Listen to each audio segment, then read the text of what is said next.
전미예수님, 오늘은 연중제 32주간 목요일입니다. 복음 묵상 함께 하도록 하시겠습니다.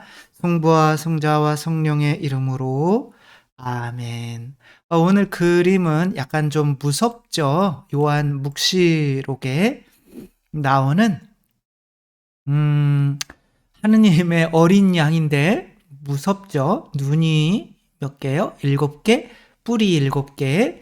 그리고 사실은 이제 목이 따였어야 되는 건데 그건 표현하기가 좀 어려웠는지 이제 아무튼 찔린 이제 피가 흐르는 이 어린 양이 요한묵시록에서는 하느님 나라의 왕으로서 주인으로서 죽었는데 이렇게 있는 거죠. 오늘 복음이 바로 하느님 나라에 대해서 말씀하시는 거고, 이스라엘 사람들은 외적인 로마로부터 이제 독립을 해가지고 다윗의 그때에 아주 힘이 강성했던 이스라엘을 생각하는 이제 그 사람들에게 하느님 나라는 그렇게 눈에 보이는 게 아니야.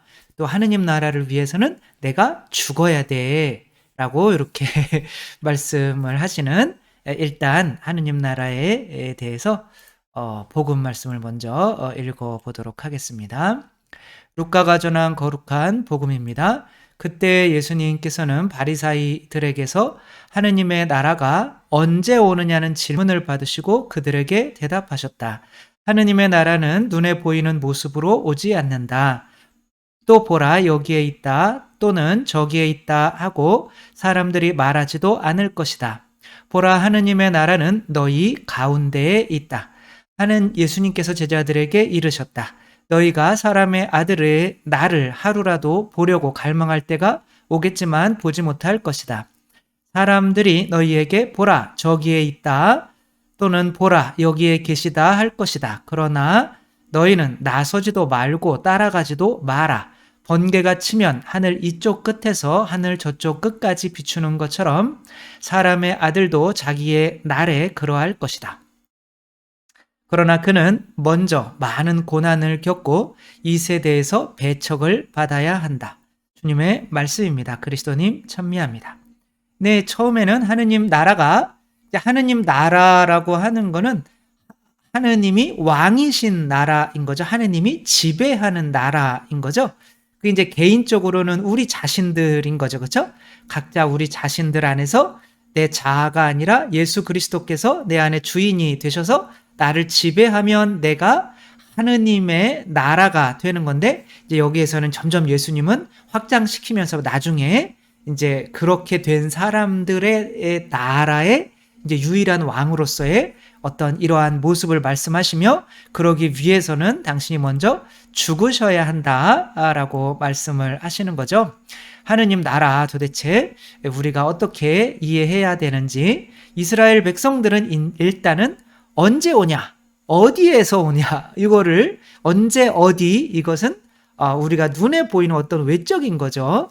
그런 게 아니다. 내가 너희들 마음 안에서 지배할 거다. 내가 근데 너희들 마음 안에서 지배하기 위해서는 내가 죽어야 된다.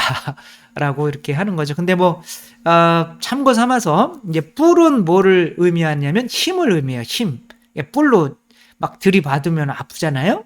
그 다음에 눈은 이제 지식을 의미해요. 그래서 일곱은 이제 성령을 의미하는데, 성령의 힘으로 전지전능하신 분이다. 전지전능하신 분은 하느님밖에 없잖아요. 그렇죠? 그러니까 하느님이 어린 양처럼 우리에게 양식이 되기 위해서, 그렇죠? 그 파스카 잔치 때 이제 어린 양이 피로 이렇게 문설주에 바르고 고기를 먹었잖아요. 그러니까 그 살과 피를 우리에게 먹혀서 우리 안에서 하느님 나라를 이룩하시는 거지 어떤 외적인 게 아니다. 이렇게 말씀을 하셔도 아무도 못 알아들었죠. 그래서 제가 하는 얘기도 맞는지 모르겠어요. 그냥 배운 대로 아는 대로 이렇게 하는 거죠. 실제로 이제 내 안에서 나를 이제 지배하려고 하는 게 이제 누군가가 나를 지배하면 그 사람의 나라가 되는 거잖아요. 근데 그 사람이 외부에서 나를 지배한다 라고 하는 것과 내 안에서 나를 지배하는 게 달라요.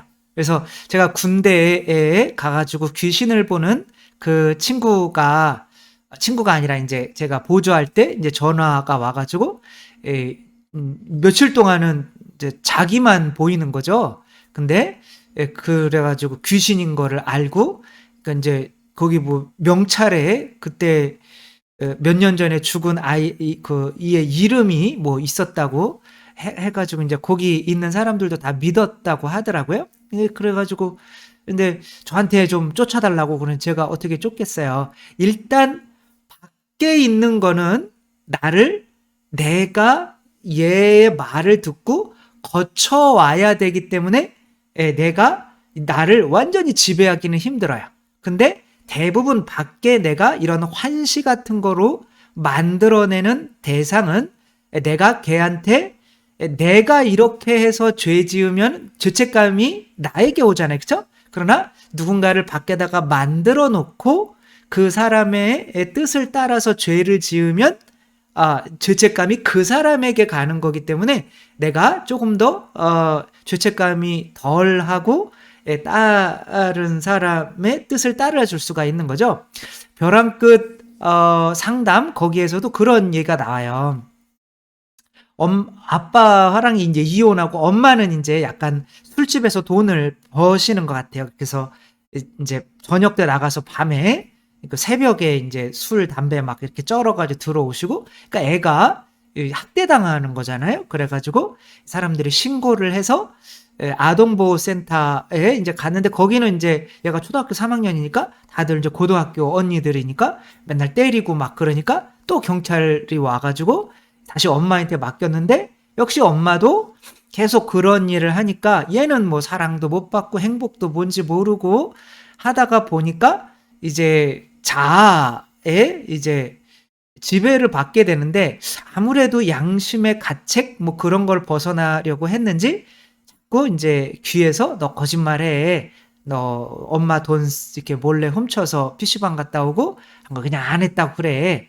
그러니까 본인이 이제 그렇게 내 안에서 내가 하는 게 아니라 이제 밖에서 들려오는 음성 나중에는 꼬마 애가 나타나요. 그래서 그 꼬마 애가 이제 우리끼리 같이 놀고 학원에 갔다 왔다고 거짓말하자 막 그렇게 하거든요. 근데 상담 선생님이 이제 그거를 바꾸어서 해줘요. 자, 그러면 네가 꼬마 아이가 되고 내가 그럼 네가 될게. 그러니까 이제 그 꼬마 애가 이제 막 우리 거짓말하자 그러니까 그래 우리 거짓말하자 엄마한테 막 그러니까 자기가 제3자의 입장에서 보니까 내가 얘한테 속고 있었구나. 나도 거짓말하는 게 나쁜 건 줄 알았는데 내가 얘 만들어 놓고 정말 바보처럼 얘한테 끌려다녔구나 라고 하니까 딱 이렇게 끊어져요. 이제 소리도 안 들게 되고 환시도 안 보이게 되고 이제 나로 살아갈 수 있게 되는 거죠. 그래서 외부에서 지배하려고 하는 건 한계가 있어요. 저도 그렇게 귀신을 본다는 그 친구한테 그냥 무시해라. 일단은 내 안으로 안 들어왔으니까. 아마 젊었을 때 어렸을 때 이제 성체형하고 했으니까 뭐 진짜 귀신이라면 거기 안에 들어오긴 좀 쉽지 않겠죠. 그쵸?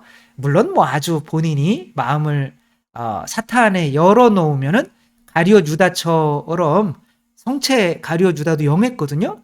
그래도 마귀가 자기를 완전히 지배하게 마귀가 자기고 자기가 마귀가 된 거죠. 그렇게 본인이 원하면 되는 건데 뭐 또 다른 이런 얘기들은 되게 많죠. 그쵸?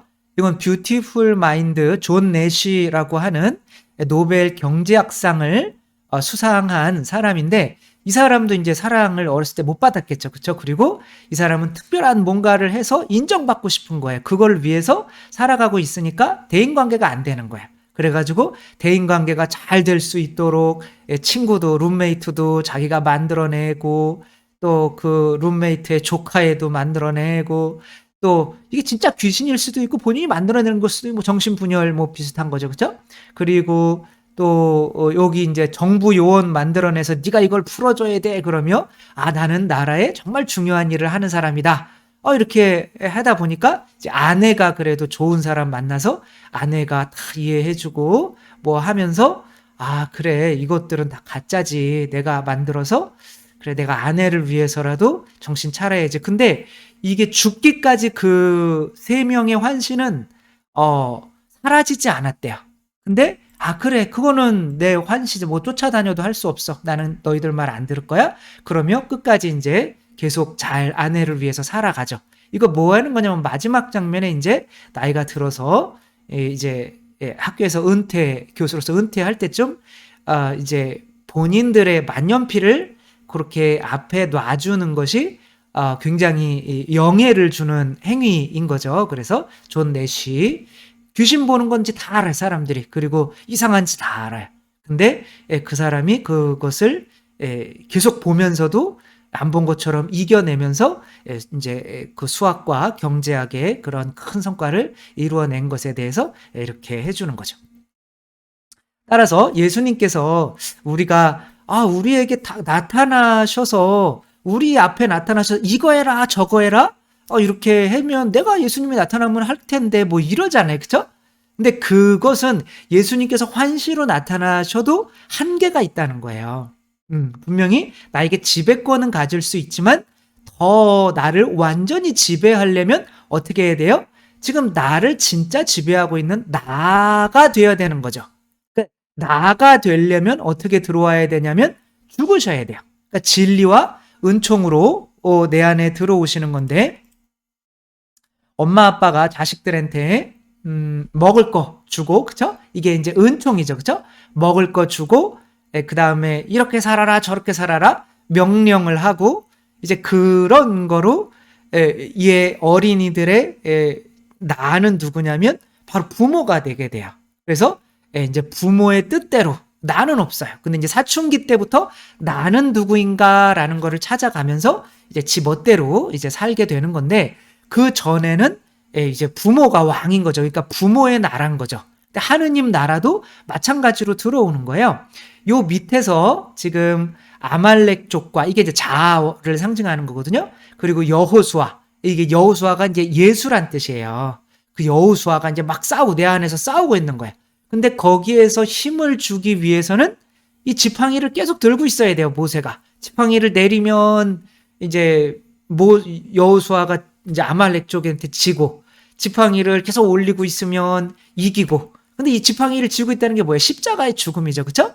그러니까 그 엄마 아빠가 자식들한테 가르쳐 주고 음식 주고 하는 거는 정말 살과 피를 내어주는 거잖아요. 그쵸? 그것이 끝난다면 부모의 지배가 끝나는 거죠.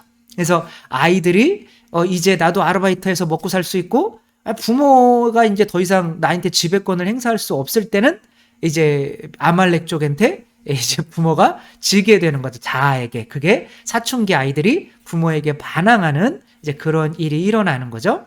그래서 이 죽어야 그래서 그 음식으로 살과 피로 내 안에 그래서 예수님께서 죽으셔야만 한다라고 하는 게 이제 내 안에 들어와서 나가 되시겠다라고 이렇게 말씀을 하시는 거죠.